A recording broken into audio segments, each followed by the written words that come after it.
Kamusta po mga katambay? Muli po, nagbabalik po muli ang inyong lingkod, si Kamanong po. Dito po sa Tambayang Makabayan, kinukumentuhan po ni Kamanong mga katambay. Ito po mga katambay, meron naman po tayong isang kukumentuhan dito po sa kaganapan po, sa Kamara. Dito po mga nakaraang pagdinig di umano dito sa sinasabing gentleman agreement mga katambay. Ito po, isang dating sekretary po ng ating bansa, si dating General Esperon po. Ito po, nagsalita po siya at talagang sabi po ng mga nakapanood, nakapakinig, katulad ni Kamanong, talagang nasupalpal po dito ang isang miyembro ng Makabayan Black na si Franz Castro, mga katambay. Pakinggan po natin ang kaganapan po nung nakaraang hearing po sa Kamara, mga katambay. At komentuhan po natin. Ito po, pakinggan po natin.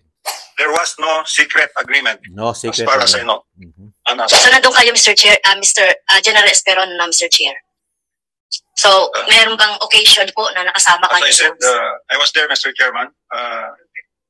But I'm not really sure what gentleman's agreement we are talking about here unless we hear the report of the source of the report itself. An agreement except an open discussion of what the President wanted to tell the Chinese side. Thank you, Mr. Chairman. It is indeed my pleasure and honor to attend this meeting. I could have attended yesterday if I got an invitation. It seems that I was not traced by the Secretariat.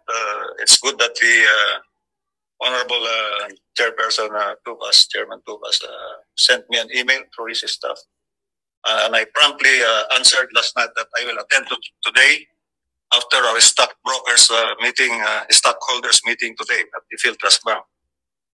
Since I was presiding over it, I saw to it that the meeting was short and I could come here so that I could give my side.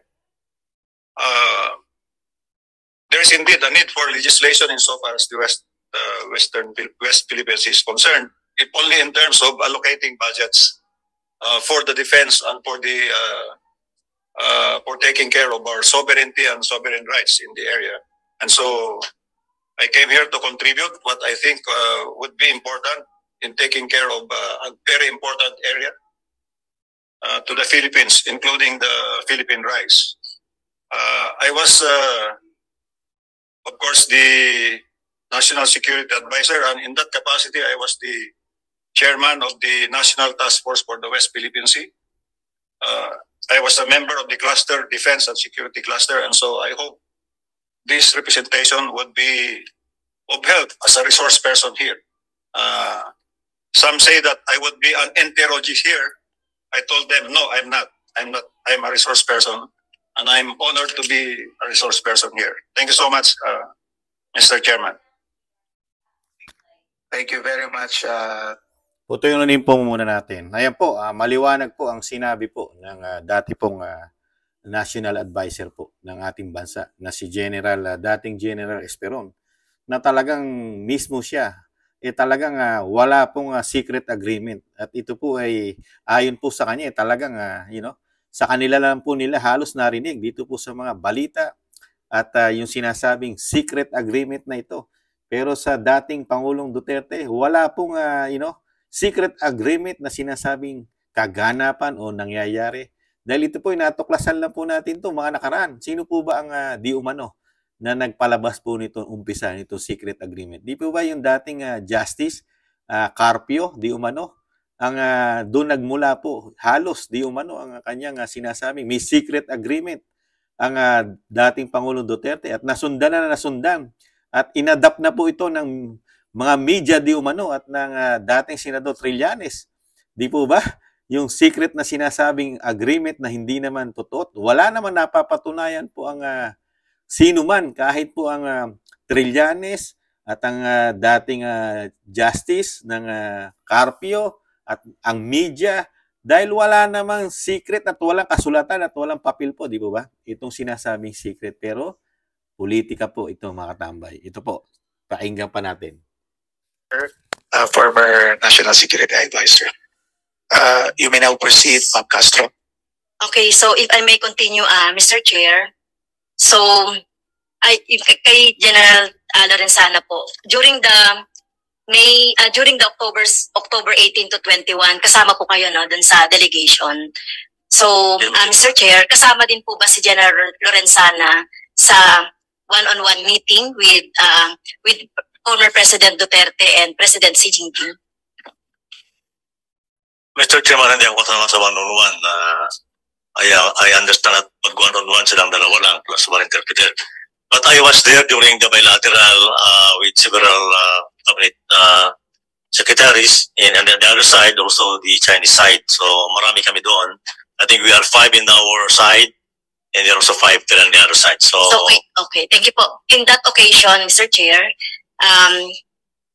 mayroon bang napag-usapan about yung gentleman's agreement o secret deal or whatever? So wala kayong narinig. Okay. wala kami narinig. Kay General Esperon, Mr. Chair. So nandun kayo, Mr. Chair, General Esperon, Mr. Chair. So mayroon bang occasion po na nakasama kayo? As I said, I was there, Mr. Chairman. But I'm not really sure what gentleman's agreement we are talking about here unless we hear the report of the source of the report itself. Because when we had the bilaterals on October 19, on the 18th, we traveled from Brunei to China. So the bilaterals was on the 19th. Okay. So I did not hear anything about an agreement except an open discussion of what the president wanted to tell the Chinese side, which is mostly on the just promulgated arbitral ruling. So there was nothing that I heard, but if you want me to relate parts of the bilateral talks, then I can tell you that. Biruin yung mga katambay, lahat po halos nagsasabi kahit nga pinipilit po nila na talaga palabasin na may gentleman agreement.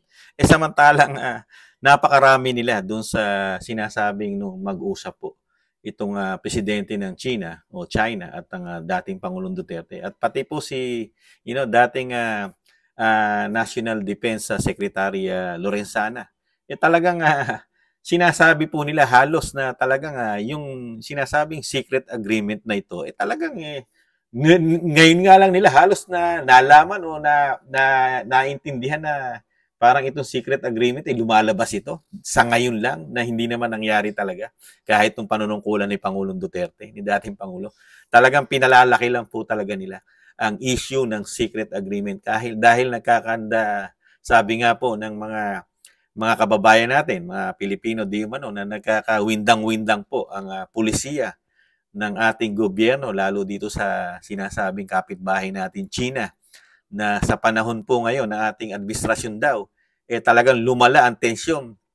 Ikumpara mo na hindi nung panahon ni Pinoy talagang nag-uumpisa na yan mga katambay na medyo nagkakaroon na tayo ng problema dahil nung tanggalin natin yung barko doon sa ating isang teritoryo na hindi naman umalis yung barko ng China. Kaya sila yung mismong, pumalit doon sa lugar na yon, di ba?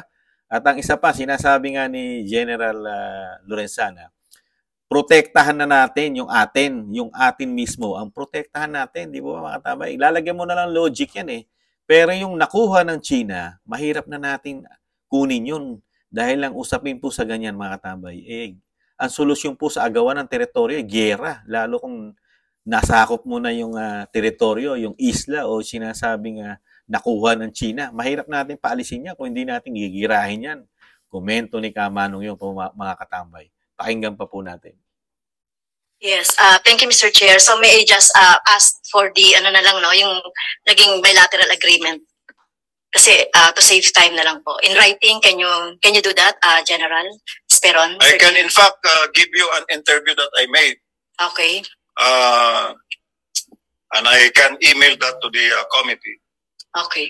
On what was taken up, as far as I can recall, as far as I can remember. Okay. Because, in that bilaterals, of course, the other side was speaking in Chinese. And our side was speaking in another language, and therefore there was a need for translations every turn.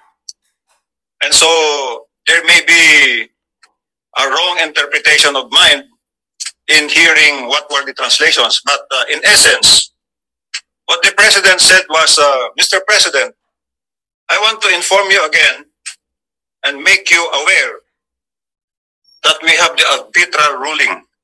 I have it with me. And then he proceeded on to say that we want to take advantage and explore and exploit what is in our sovereign, what are in our sovereign rights insofar as the EEZ is concerned. And so they went to talk about fishing rights in Bao de Masinloc, as well as the exploration and exploitation of resources under the sea, the seabed, more specifically on oil or natural gas. What I recall as the response of President Xi Jinping is, if you do that, there will be trouble. And there was discussion, meaning the exploration and exploitation of natural resources in the seabed. After some long discussion, the President said, well, Mr. President, I will not go further right now. I will put back the arbitral ruling, which I have presented to you anyway. But in the coming years, or in my incoming visits or encounters with you, I will present it again. And so the bilaterals ended up in the tune where there was an understanding that our president has presented the result of the arbitral ruling, and it was again, as we all know, that China did not recognize the arbitral ruling. So that was it. Yun nga po mga katambay Yun po. Talaga hindi po naman ina-accept ng China yung pinanalo po natin, di ba? Na yung tinatawag na sinasabi po ni General, di ba? Hindi naman na po ina-accept ng China po yan di ba? Kahit nanalo tayo, pinaglaban natin yung teritoryo natin. Never nila in-accept po yan mga katambay. Di po ba? Kaya dito po sa sinasabing gentleman agreement, wala pong katotohanan to sa tingin ni Kamano mga katambay. Gawa-gawa na lang po nila dito. Lalo po ang kamera mga katambay, ang kamera. Sinasayang na lang po nila yung oras at pera dito sa mga hearing na ito mga katambay, na wala naman maitutulong na ito sa problema ng bansa. Di ba? Dahil nung panahon po ni dating Pangulong Duterte, hindi naman tayo masyado nagka-problema rito. Dahil nga isinusulong talaga ni Pangulong Duterte, number one, yung pinanalo natin na hindi naman ina-accept ng China. Di ba?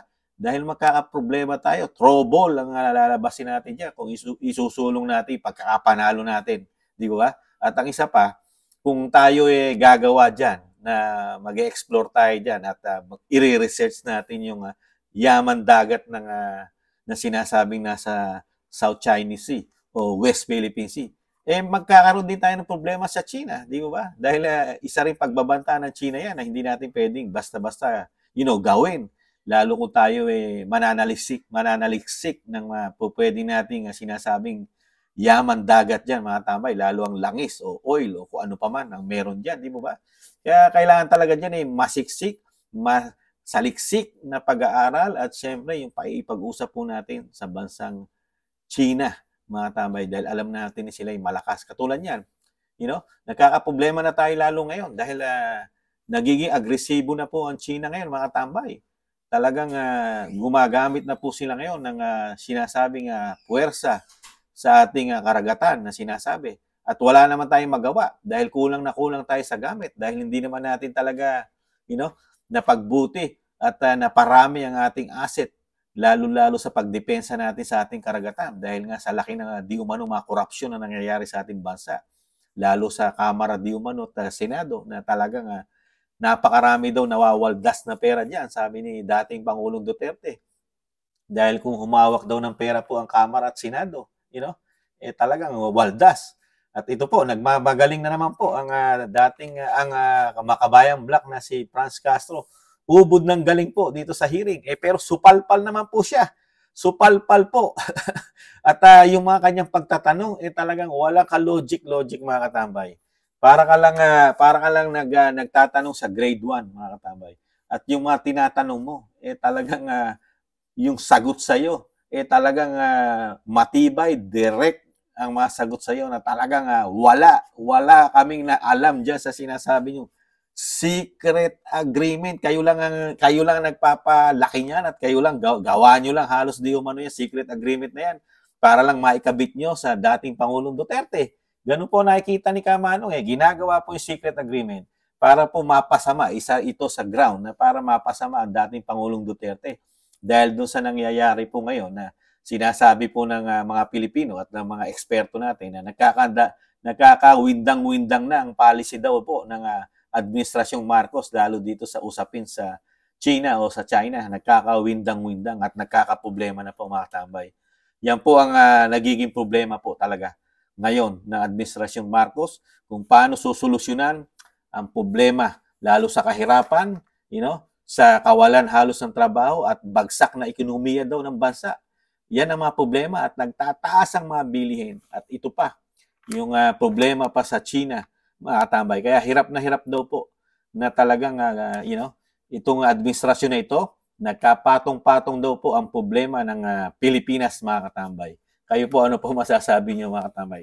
Dito sa, hindi ba pag-aaksaya lang ito? At nauubos at nasasayang lang ang pera ng mga Pilipino, ng Pilipinas o tayo, mga taxpayer, dito po sa ginagawang hearing na halos wala namang naitutulong po ito dito sa problema talaga ng ating bansa, lalo sa kahirapan, mga katambay. Di po ba? Ito po, mga katambay, bago po tayo magtapos, batiin po natin at basahin po natin yung ilang komento po nung huling vlog po natin, mga katambay. Dito po sa hindi nila ni-recognize ang nagawa ng dating Pangulong Pinoy at ni dating Pangulong Duterte dito po sa Yolanda Rehabilitation, mga tambay. At sinabi daw po ni Pangulong Marcos na halos walang nagawa ang dalawang dating Pangulo. Ito po ang sabi ng ating mga katambay. Ito po si Lucia Soberano. Sinasabi niya si Duterte lang ang malaking nagawa sa Tacloban kahit hindi niya lugar nasuportahan at talagang sinasabi niya suportahan daw ang ang Maisog Prayer Rally, mga katambay. At ito naman po, ito po si EB4501, ang sinabi na mas importante ang karapatang pantao kaysa pabahay. Wake up, wake up po tayo. At sinabi po ni Diogracio Viola, grabe ang pagiging bangag ni PBBM. Kaya walang alam sa mga nagawa ni Pinoy at ni Pangulong Duterte. Siya ang pinakamagaling sa sarili niyang pag-iisip. Tapos si June Perdrano, hi po kasi si Marcos kaya lutang ang isip, adik pamor, yun po sinabi. At at user RJ7 times R7, tama, BBM lang ang maraming nagawa tulad ng pagbalik ng kriminalidad at sa buong bansa at kawatan sa airport bumalik na, drug all around the Philippines bumalik, kahit saan na raw po mga drug user naglipa na, kurakot sa gobyerno naglipa na at marami pang iba ang nagbalik. Di pa kayo believe sa kanya? Di pa raw ba tayo believe? Di siya na magaling, sabi naman ni Ruth Torres, mga katambay. At isa pa si Maria Reyes, Marcial Reyes. Ano ba? Ang dami natin sa presidenteng bangag. Ano aasahan natin sa presidenteng bangag? Ito si user DM. Mas mabuti sana inuna niya presyo ng bilihin para maka-afford lahat ng mga mahirap, hindi nagugutom. Tama naman. Tapos user DM1, sinabi naman niya puro kasinungalingan. Yan ang bangag, mga katambay. Yan po ang mga komento natin sa YouTube. Thank you po sa mga nag-comment sa YouTube at babasahin po natin, mga katambay. At ito po, meron naman po tayong mga komento naman po. Basahin din po natin yung ilang komento po natin sa TikTok, mga katambay. Ito po, meron po tayong mga komento sa TikTok na ito, sabi ni Mikey, tulog siya nang dumating si Tatay Digong. Nung kaso, hagip siya video present para siya dun. Sabi niya, si Pisces Girl. So, si Pisces Girl, sabi niya, comment, naka-pulboronic yata, kaya nakalimutan ni Bangag ang mga ginagawa ni PRRD. Ito po yung mga comment sa TikTok, mga katambay. At ito pa, si Evelyn Opiala commented, mahirap kasi, sir, pagbangag. Ito po, mga komento naman sa TikTok. Si Hush, sinabi niya, nako, walang gamot po sa malilimutin. At marami pa pong comment, nakakahiya na yung presidente natin ngayon. Sabi ni Kyle Stens. At ito, di yata alam ni BBBM ang kanyang sinasabi. Sabi ni Patrick. At muli po, babasahin din po natin mga tabay, yung ibang comment po natin. Ay mga comment nyo po. Pagsisikapan po natin kahit papaano ay mabanggit po mga tabay. Thank you po sa mga nagko-comment.